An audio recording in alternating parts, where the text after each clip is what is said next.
Magandang araw po sa ating lahat. Sige po, bigyan natin ng pinakamalakas na palakpak ang ating Panginoong Jesus. I-welcome natin ang banal na Espiritu. Let's all pray. Heavenly Father, salamat po, Panginoon. Thank you, Holy Spirit, dahil alam namin na kasama ka namin, Panginoon, sa araw na ito, Diyos. Lord, sinabi mo sa inyong mga salita, Lord, na mabuhay kami, Panginoon, sa pananampalataya, O God. Lord, by faith and not by sight, O God. That's why, Lord, sa araw na ito, patuloy kami, Panginoon, na naniniwala, nananampalataya, at pinanghahawakan, Panginoon, ang mga sinabi mo sa iyong mga salita, O God. Thank you, Holy Spirit. And Lord, i-declare namin, Panginoon, sa araw na ito, O God, ang inyong katapatan, O God. We thank you and we praise you in Jesus' name. Amen.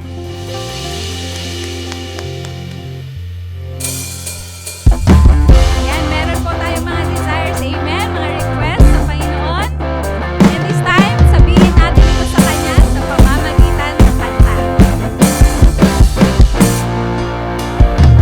Di kita, ngunit may pinagmulan, di mararanasan sa kanya'y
Panginoon, salamat o Diyos sa kadakilaan mo, Lord, sa kabutihan mo sa buhay namin, O God. Lord, yung pananampalataya na meron kami ngayon, Panginoon, na nanggaling din sa inyo, Lord, sa inyong mga salita, O God. Ay Lord, patuloy namin pinanghahawakan, patuloy namin, Panginoon, O God, Lord, na kinakapitan, Panginoon. Dahil Lord, yun lang, Panginoon, ang tanging pinanghahawakan namin, Lord, para magpatuloy sa buhay na ito, God. Lord, salamat sa inyong mga salita, O Diyos. Na Lord, kung gaano kayo naging tapat, Lord, sa lahat ng mga nakasulat sa Bible, O God. Lord, ganun din kayo sa aming generation ngayon, Panginoon. Lord, salamat. Salamat, O Diyos. Dahil malaya ka, Panginoon, sa mga buhay namin, O God. Hallelujah. Thank you, Jesus.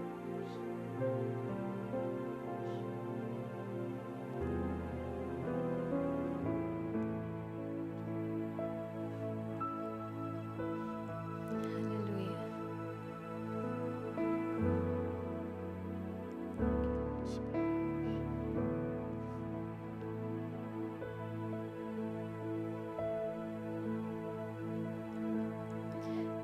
Sadyang kay buti ng ating Panginoon, magtatapat sa habang panahon,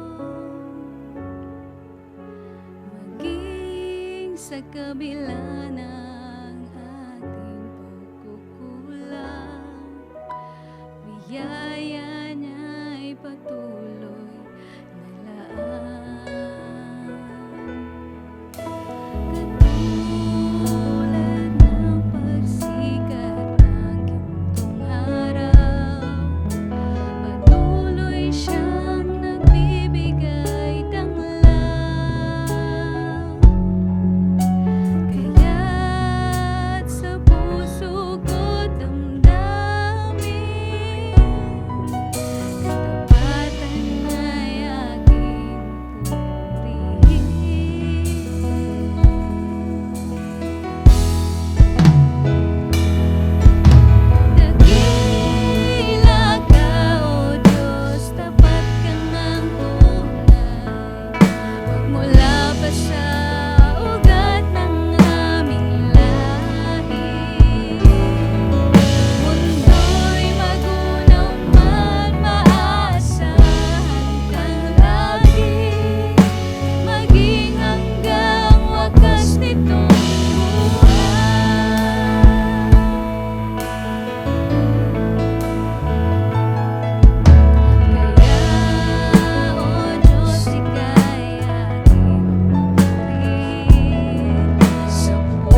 Holy Spirit.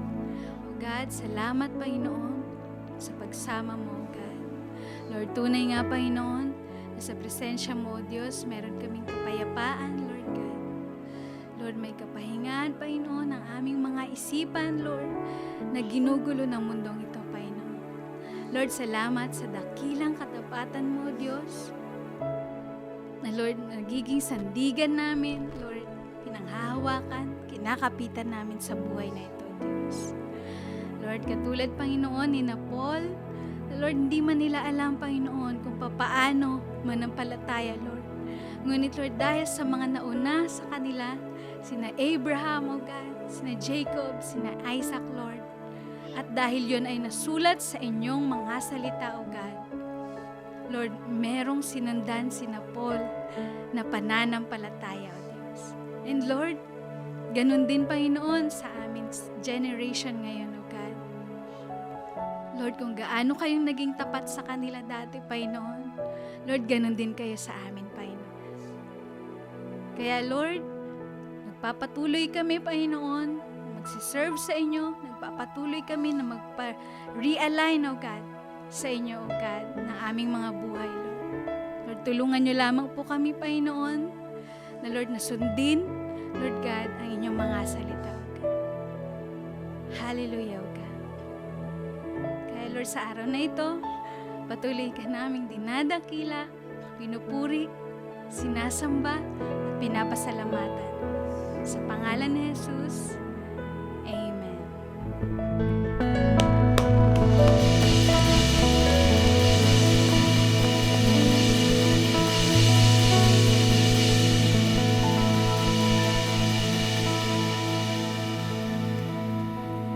Amen. Let's all welcome na magdadala ng salita ng Diyos, ang ating man of God, Pastor Prince Jules Jerez.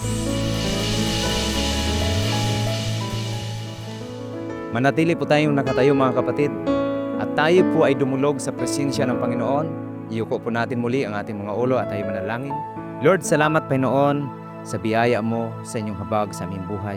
Salamat Lord sa napakagandang oras at panahon. Salamat sa buwan na to Panginoon. Ito ang February buwan, unang linggo, unang araw ng buwan ito Panginoon Diyos. Lord God, at ang buwan na to ay nakasiris kami. Pag-usapan po namin Lord ang dakilang regalo mo sa amin, Panginoon, ang pag-ibig, Panginoon, God, Lord. Salamat, Panginoon. I-bless mo lahat ng nakakarinig. Pagpalain mo ang kailang area, ng kailang love life, Panginoon, God, ang kanilang relasyon, Panginoon, na tumibay, na Lord, ang foundation ay sa inyo nanggagaling. Salamat, Panginoon, God, Holy Spirit, Lord. Samahan niyo po kami. Pagpalain mo ang mga kabataan. I-bless mo lahat na narito, lahat ng nakikinig, Panginoon, hindi lamang matutunan, kundi, Lord, mapalaya, gumaling, Panginoon, God, Lord, at Lord, mas lalong Lord, lalapit sa inyo, Panginoon, God, dahil, Lord, makita po namin ang kahalagahan ng foundation sa aming buhay. Salamat sa word mo, Panginoon, sa araw na ito. Dakilain ka. In the mighty name of Jesus, ang lahat ay magsabing, Amen, Amen. Hallelujah. Sige po, tayo po ay umupo na mga kapatid. Ngayon po ay ang ating buwan, first Sunday, unang araw, ay 1 February.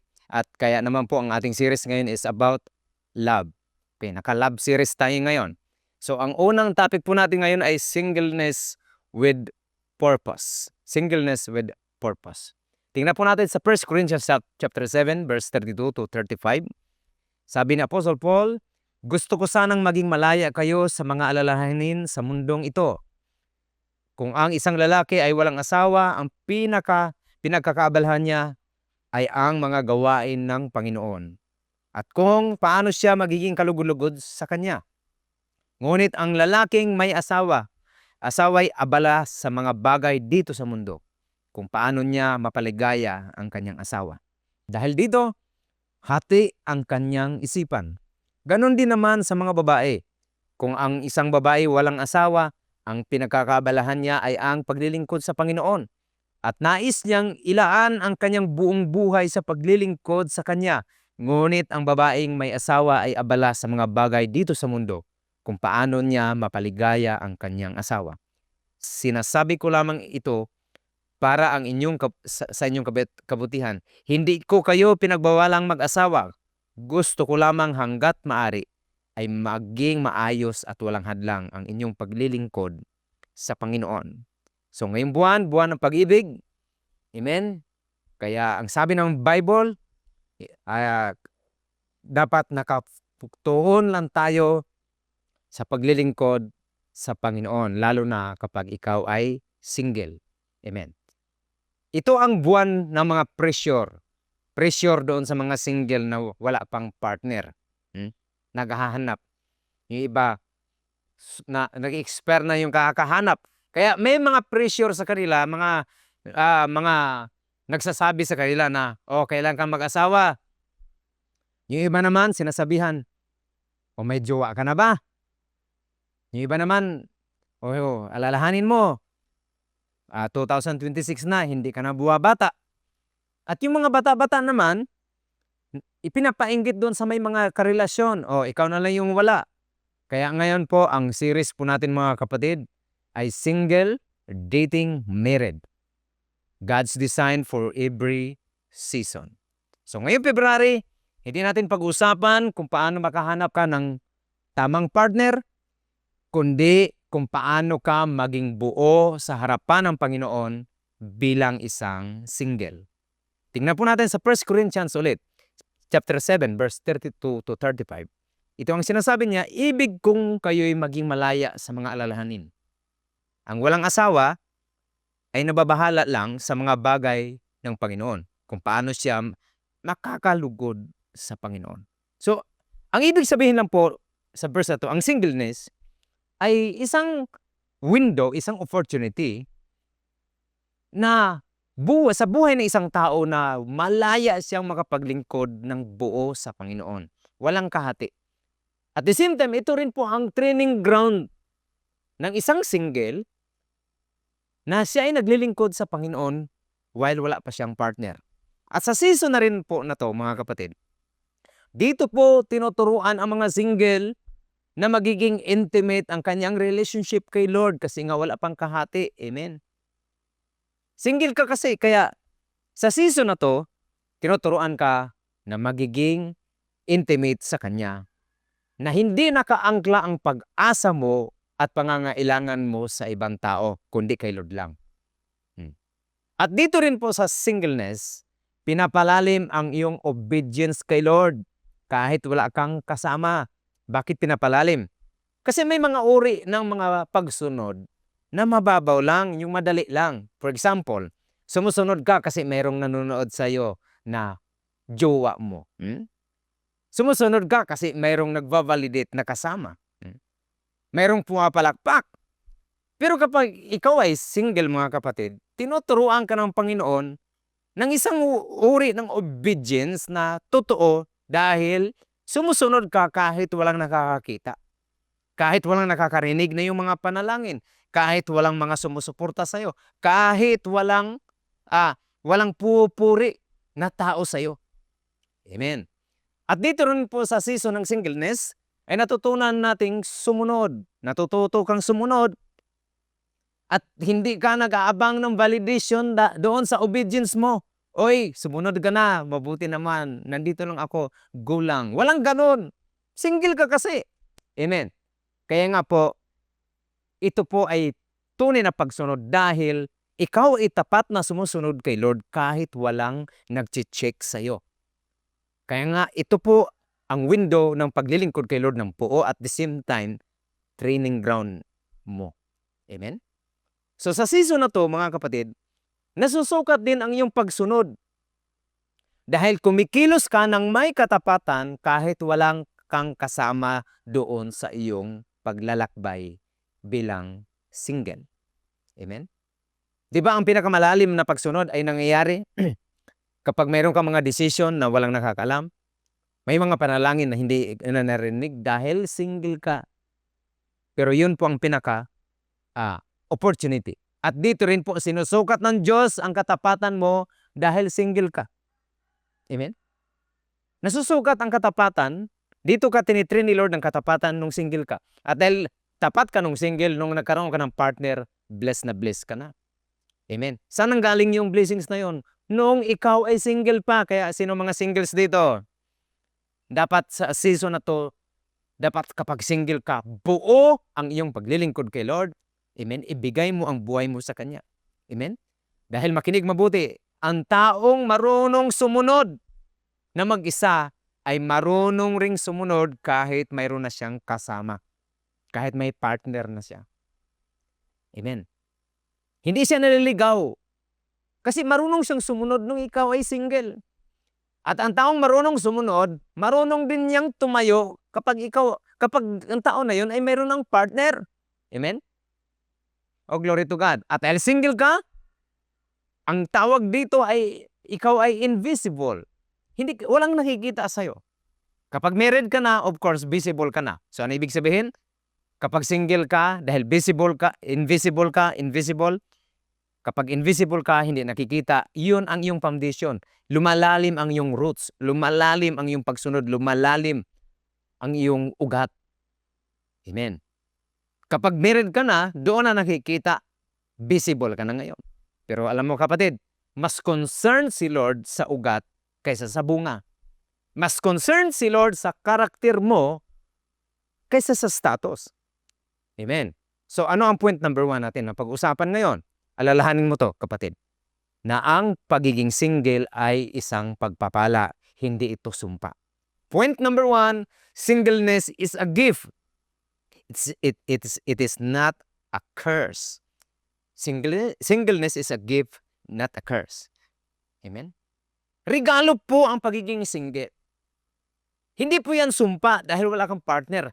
Sa kultura kasi ng mga Pilipino, lalo na sa mga tao sa mundo, parang ganito ang kanilang mga mindset.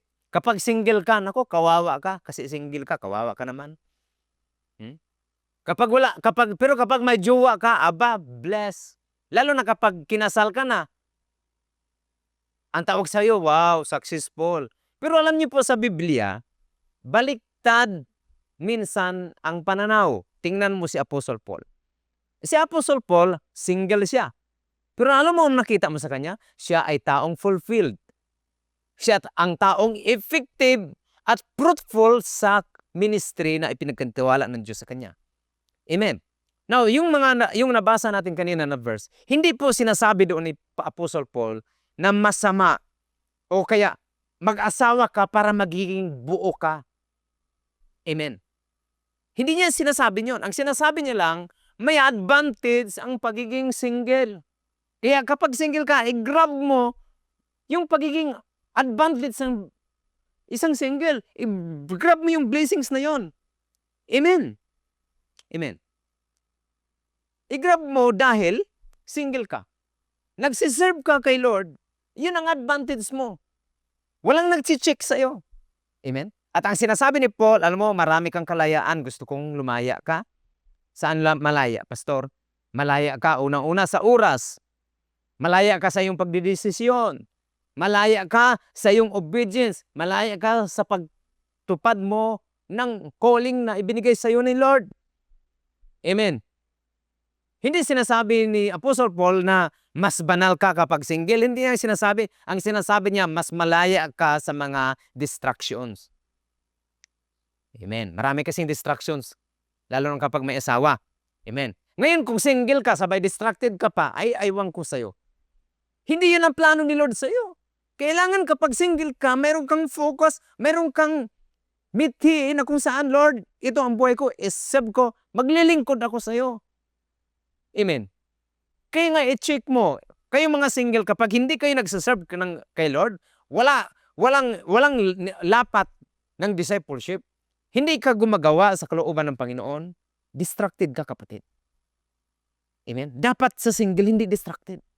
Dapat may freedom ka. Freedom to serve the Lord. Amen. Kaya nga sabi ni Apostle Paul, mas malaya ang single sa mga distractions. Dahil walang divided ang kanilang loyalty. Kay Lord lang talaga sila. Amen ba? Wala rin silang mga marital responsibilities. Na kailangan kong magtrabaho talaga kasi meron pa akong pinapakain. Walang ganon. Wala rin sinasabing, I need to consider my spouse first. Dati, dire-diretso ang desisyon mo, pero ngayon marami kang ikukonsidera. Amen? Now, kapag maayos yung partner mo, ay blessed ka. Pero kapag kumukontra sa'yo, ay nako, doble ang distractions. Ngayon, makikita po natin na ang pagiging single ay gift. Amen. Kaya kapag naunawaan mo, hindi yung bakit ako single. Kundi, Lord, salamat, ako ay single. Ito ay regalo mo sa akin. Hindi ito sumpa, Panginoon. Kaya nga, ang susunod mong tanong ay hindi yung, bakit ako single? Kundi, Lord, ano ang ginagawa mo sa akin habang ako ay single pa? Ano ang magagawa mo sa buhay ko? At dito po tayo pupunta sa pangalawang punto. Amen? Ano yung una? Ang pagiging single ay regalo, hindi sumpa. At ang pangalawa ay singleness shapes your identity. Yun ang umuhubog kung sino ka sa single ka pa. Amen? Hindi kailangan magkaroon ng partner para matagpuan mo ang tunay na ikaw. Kailangan matagpuan mo ang tunay na ikaw nung ikaw ay nag-iisa pa lang. Amen? Sabi mo siyang katabi, huwag kang matulala dyan. Iba na-excite sa topic natin. Huwag kayong mag-alala. Ubusin ko ang isang buwan na to patungkol lang sa single, love, courtship, and marriage. Amen? So Psalm 37 verse 4, ang sabi ng psalmist, magpakaligaya ka sa Panginoon at ibigay niya ang ninanais ng iyong puso. Pansinin niyo, hindi sinabing magpakaligaya ka sa tao, maging masaya ka sa tao, at pagkatapos noon, matagpuan mo si Lord at matagpuan mo ang layunin niya sa buhay mo. Hindi. Ano ang sabi ng verse? Magpakaligaya ka muna sa Panginoon. Amen. Kasi, tingnan mo si Eve. Si Eve, yung asawa ni Adan. Ibinigay si Eve para kay Adan. Amen. Para hindi buuhin ang pagkatao ni Adan. Ibinigay siya na partner ni Adan, hindi pangtapal doon sa kakulangan o insecurity ni Adan. Amen. Kundi ibinigay siya kasi buo na si Adan. Tama po ba? Amen. Kaya po marami pong mga nagre-relasyon, marami pong mga relationship na buwabagsak dahil hinahanap nila sa tao ang dapat una nilang mahanap sa Diyos. Ang alin? Yung matagpuan nila ang kailang identity, matagpuan nila ang kailang sarili. Kaya yung iba, pupunta kung saang lugar para mahanap ang sarili. Hindi mo alam, mahanap mo lang ang sarili mo kay Lord. Hindi yan mahanap kapag meron ka ng partner na magpapakilig sa iyo. Amen. Kaya maraming mga relasyon ang buwabagsak dahil dyan. At marami ring mga relasyon, nagkakarelasyon dahil, una, i-highlight ko to, naghahanap ng relasyon para gumaling para sa mga past wounds. Naghahanap ng relasyon para gumaling sa mga sugat ng nakaraan. Marami pong pumapasok sa relasyon, hindi dahil handa sila na makipagrelasyon o mag-establish ng pagmamahal sa isang tao. Pumasok sila dahil may sugat silang gustong takpan. In short, kapag nakatagpo ka ng ganong tao, panakip butas ka lang. Band-aid ka lang. Okay, sana kung gumaling din, ano? Amen. Umaasa sila na ang affection ng ibang tao ang magpapatahimik o mag-heal ng kanilang trauma. Umaasa din sila na ang presensya ng ibang tao ang mag-alis o magpagaling ng kanilang mga sakit. Amen. At ang relasyon ay ginagawa nilang silbing gamot ng kanilang mga brokenness. Kaya ang dami pong nagkagulo-gulo ng mga relasyon dahil ginawang hospital ang relasyon. Amen? Pero ito po ang problema. Hindi kayang pagalingin ng relasyon lang ang sugat na design na si Lord ang pagpapagaling nun. Amen. Unawain mo ito mabuti. Amen. Kapag ang relasyon ay ginawa mong hospital, doon ka magpapagamot. Magdadagdag lang ng pressure yan sa partner mo at magdadagdag lang yan ng pressure doon sa hinahanap mong identity mo. Amen? Malamang sa malamang nagiging unfair ka sa tao at malamang sa malamang nauwi ito sa maraming disappointments. Kasi akala mo siya yung sagot doon sa panalangin mo. Hindi mo alam na siya rin naghahanap din ng kalahati niya. Ikaw rin naghahanap ng kalahati mo para kayong mga manananggal na hindi pa buo. Ako ay kalahati pa. Hinahanap para mabuo. No, kapatid, mabuo ka muna sa Panginoon. Kaya mahalaga po na habang bata ka pa, habang single ka pa, itudo mo, hallelujah, ang paghahanap mo, ay tudo mo, hallelujah, sikapin mo na mahanap mo ang kalooban ni Lord sa buhay mo while ikaw ay single pa. Amen? Hindi yung pupunta ka papasok ka sa isang relasyon para magamot yung sugat mo at ikaw ang gagamot doon sa sugat ng iba. No, kapatid. Alalahanin mo to, ang taong sugatan ay nanunugat din. Hurting people hurt people. But healed people heal people. Hanapin mo yung mga taong gumaling na. Hanapin mo yung mga taong buo na. Saan mo matatagpuan yon? Doon sa presensya ni Lord. Doon sa simbahan, hindi sa diskuhan. Amen. Oh, glory to God. Amen. Pangalawa, maraming tao ang naghahanap. Ano yung hinahanap nila? Naghahanap ng jowa para sila ay makumplito. Ito yung may mga mindset na mga, alam mo, may kulang kasi sa akin. Hindi man sinasabi, pero mayroong void, mayroong kakulangan sa kanilang buhay. Alam mo, kapatid, tabingi kasi yung aking liig. Ngayon, mayroong pumapansin sa akin kahit ganito ang aking buhay. Kaya, ang aking katayuan, kaya, salamat sa Panginoon, siya yung magpupuno, siya ang magkukumpleto doon sa kakulangan ko.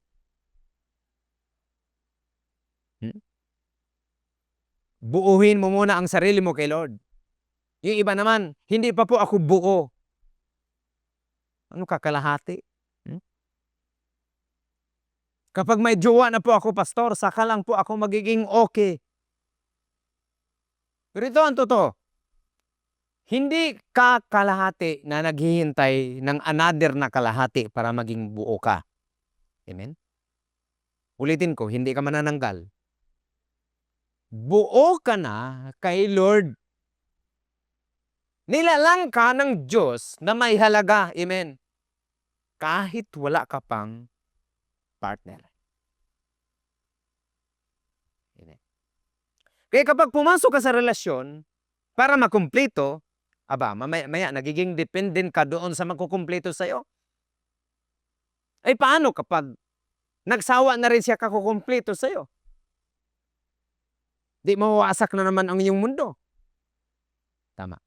At the same time, nawawala ang iyong boundaries.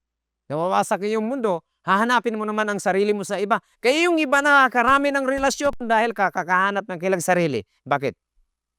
Ay hindi nila natagpuan ang kailang identity sa kalooban ng Panginoon. Amen? Pangatlo, may mga tao na naghahanap ng asawa para magkaroon ng identity. Kapag kinasal ako, kapag nag-asawa ako, ito na, magiging respetado na talaga ako. Paano kasi nung single sila, walang nagre-respeto sa kanila? Walang identity na ganon. Walang na-establish na identity na ganon. Kaya, ini-expect nila kapag may asawa na ako, karespeto-respeto na ako. Hindi niya alam na maya-maya abusado rin pala siya sa kanyang asawa. Kapag nagkaanak, abusado din pati sa mga anak. Bakit? Ang identity niya kapag nagkaasawa lang. Alam mo, tatay yan. Alam mo, tatay yan. Ay hindi mo pa natagpuan kasi ang tunay na kabuuhan mo, ang tunay na pagkatao mo sa ating Panginoon. Amen. Amen. Glory to God. Amen. Yung iba naman, saka lang ako magiging legit kapag ako ay may pamilya na. Ano ka? Ibig sabihin kapag single ka, fake? Hindi ka totoong tao? Legit ka lang kapag may pamilya? Saka lang ako magkaroon ng direksyon, pastor, kapag kami na talaga. Alam mo kapatid, ang daming problema na mga tao na yon dahil hindi nila alam kung paano makipagrelasyon. Unang-una, ang mga tao kasi hindi lumalapit, hindi sumasamba sa ating Panginoon. Amen. Kaya kayo nasa simbahan, kailangan lang po dapat maturuan, lalo ng mga kabataan. Kasi hindi pwede na ikaw ay Kristiyano yet marupo ka sa area na to. Amen. At makinig mabuti. Ang identity na hinuhugot mo doon sa status mo. Status mo. Na ikaw ay tatay, ikaw ay nanay, nakahanap ka na ng asawa, at dahil doon, nakakuha ka ng identity. Yung identity na yun, mga kapatid, ay isang marupok na klaseng pagkatao o identity. Amen? Kaya nga ang sabi natin noong mga nakaraang mga pag-aaral natin, ang iyong foundation ay kay Lord, hindi sa tao. Or else, marupok ang foundation mo, marupok na klaseng buhay na meron ka. Amen? Amen. Kapag marupok, kapag nagka-problema ang relasyon, ano mangyari? Puguho ang sarili.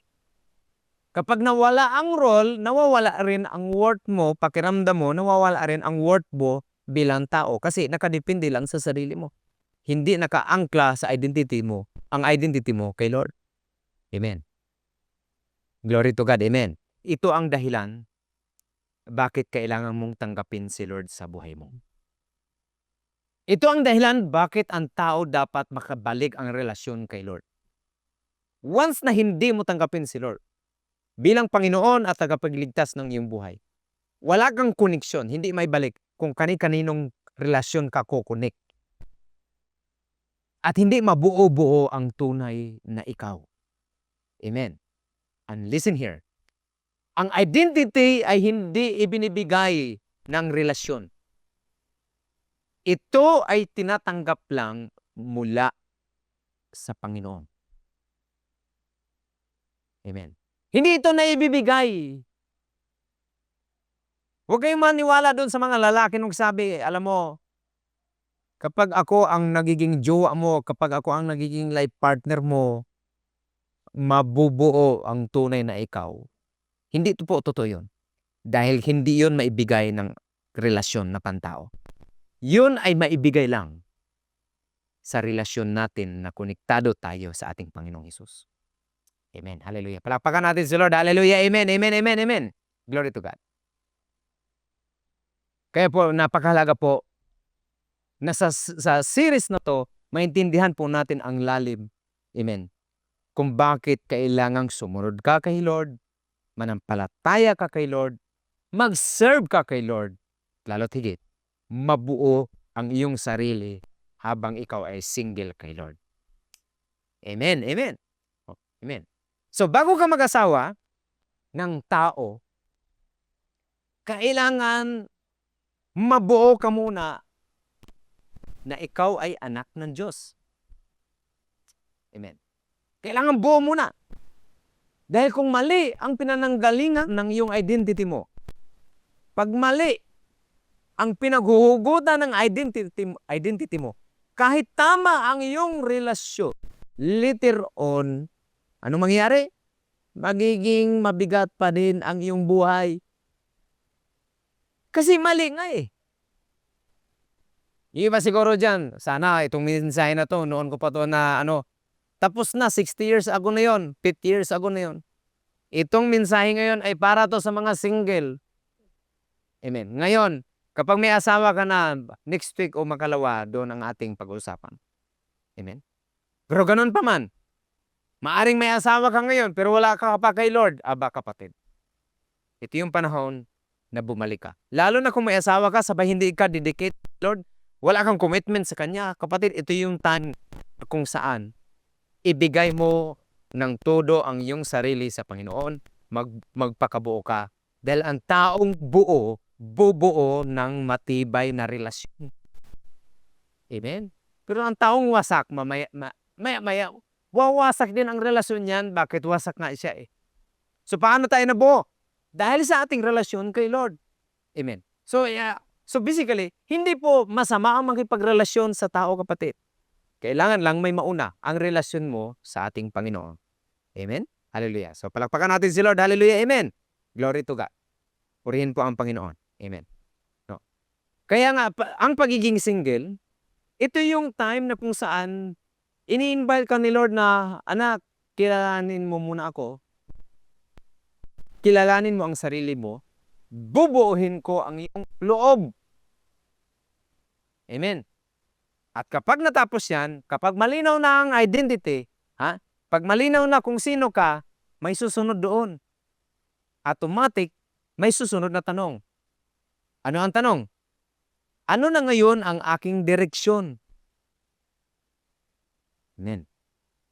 At ang tanong na yan ay nagdi-deal yan sa purpose. Ibig sabihin, buo na ang purpose mo. And listen carefully. Kasi pupunta tayo sa point number 2. Purpose precedes partnerships. So, kunting review tayo. Point number 1, singleness is a gift. Hindi siya sumpa. Point number 2, singleness shapes identity. And number 3, purpose precedes partnership.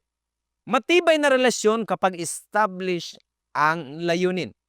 Proverbs chapter 19 verse 21, maraming panukala sa puso ng tao, ngunit ang layunin ng Panginoon ang magtatagumpay. So sabi niya dito, maraming panukala sa puso ng tao, ngunit ang purpose ng Diyos ang magtatagumpay. So according sa verse na to, purpose muna ni Lord ang magwagi sa buhay mo bago ang panukala ng ating puso. Amen.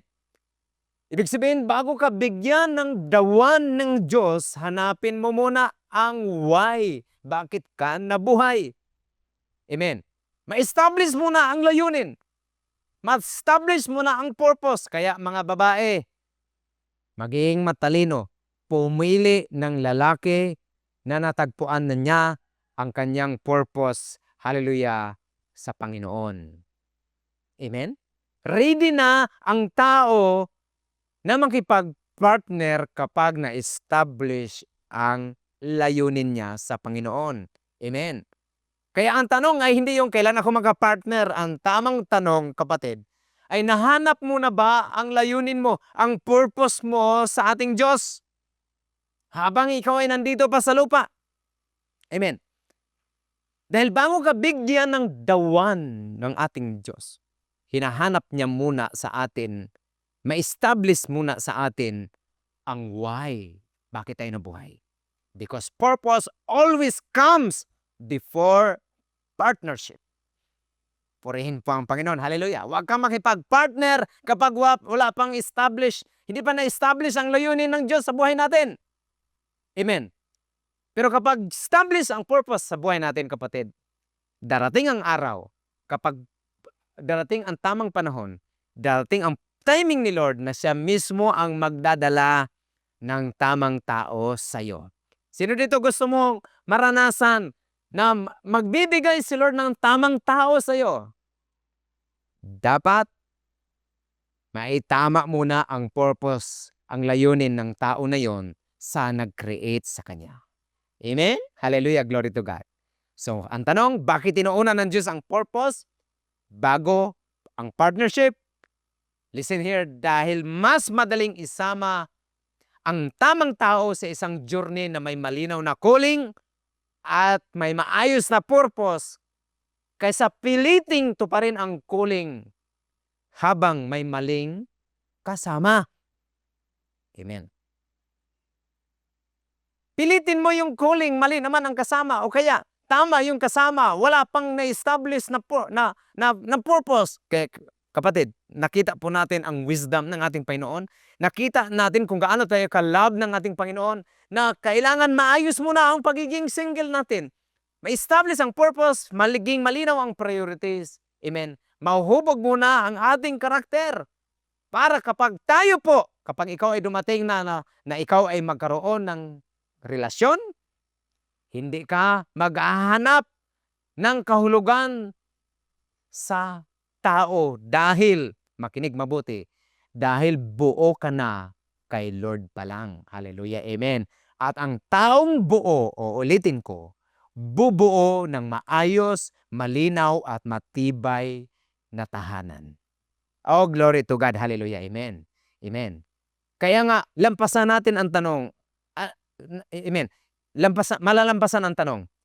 Kapag natagpuan mo na ang purpose mo, ang tanong mo ay hindi na ano ang purpose ko, kundi kapag may partner ka na, ito ang magiging partner, ito ang magiging tanong nyo, dalawa, na nahanap nyo ang inyong identity kay Lord.